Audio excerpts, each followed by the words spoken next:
सांगमाने तथ्य टीवी को आपन को स्वागत। आज आमे जानिबा प्रभु जगन्नाथ को ज्वर कहीं हुए। सांगमाने ज्वर केवल आम साधारण मनीष को होई न थाए, बरं भगवान को मध्य एही कारणरू जंत्रणा भोगिबाकू पड़े।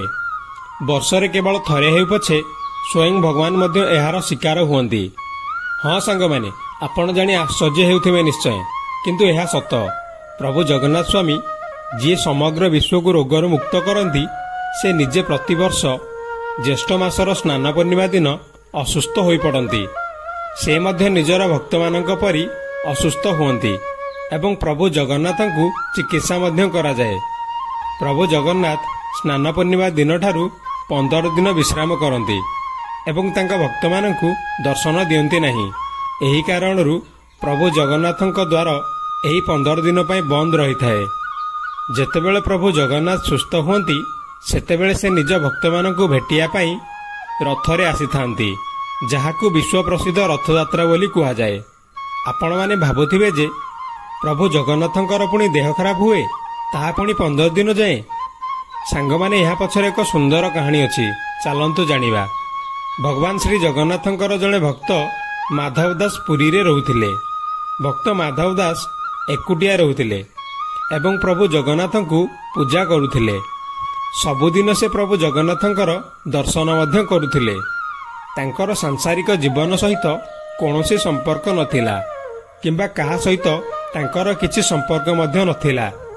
दिने हठात माधव दासंकर स्वास्थ्य खराब हो गला एवं तांको भीषण ज्वर हैला, जेउथिपई से एते दुर्बल होई गले जे से उठी बसी पारु नथिले। तथापि माधव दास निजे निजर काम करुथिले। से काहाठारू साहाय्य मध्य नेउ नथिले। तांकु साहाय्य करबाकू आसुथिबा व्यक्ति को कहूथिले जे प्रभु जगन्नाथ निजे तांकु रक्षा करिवे। एमिति देखु देखु माधव दासंकर स्वास्थ्य एते खराब होई गला जे से निजर पोशाकरे मलमूत्र करि देउथिले। एहा परे प्रभु जगन्नाथ निजे सेवा करिया पई माधव दासंकर सेवक भाबरे आसीथिले। प्रभु जगन्नाथ भक्त माधव दासंकर महिला पोशाक को निज हाथरे सफा करुथिले एवं तांकर संपूर्ण सेवा करुथिले। जेतेबेले माधव दास सुस्थ होई गले एवं तांकर चेतना आसिला, सेतेबेले प्रभु जगन्नाथंकु एते सेवा करुथुबा देखि से संगे संगे जानि पारिले जे ये हेउचंती मोर प्रभु। एहा परे माधव दास मन दुखरे प्रभुंकु पचारिले, प्रभु आपण त्रिभुवनर मालिक, आपण पुणी मोर सेवा करुछंती। जदि आपण चाहिथांते मोर एही रोग को आरोग्य मध्य करि पारिथांते। जदि आपण एही रोग को दूर करि देइथांते, तेबे एसबु आपणको करिबाकू पड़ी नथांता प्रभु। एहा परे प्रभु जगन्नाथ स्वामी तांकु कहिले, देख माधव दास, मु भक्त मानक दुख सह्य करि पारे नाही, सेथिपई मु निजे तुमर सेवा कली। किंतु जहा भाग्यर अछि ताहा तो भोगिबाकू पड़िबो। जदि तमे एही जन्मरे एहाकू काटि नथांत, तेबे एही जंत्रणा को भोग करिया पई तमको परवर्ती जन्म नेबाकू पड़ी थांता।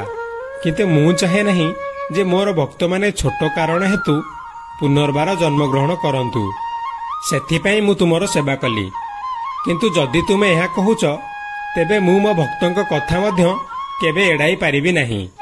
वर्तमान तुमर भाग्यरे आउ 15 दिनर ज्वर भोगिबा बाकी अछि, तेणु मु एही 15 दिनर ज्वर मो निज पाखकू नहीं जाउछि बोली प्रभु जगन्नाथ माधव दासंकु कहिले।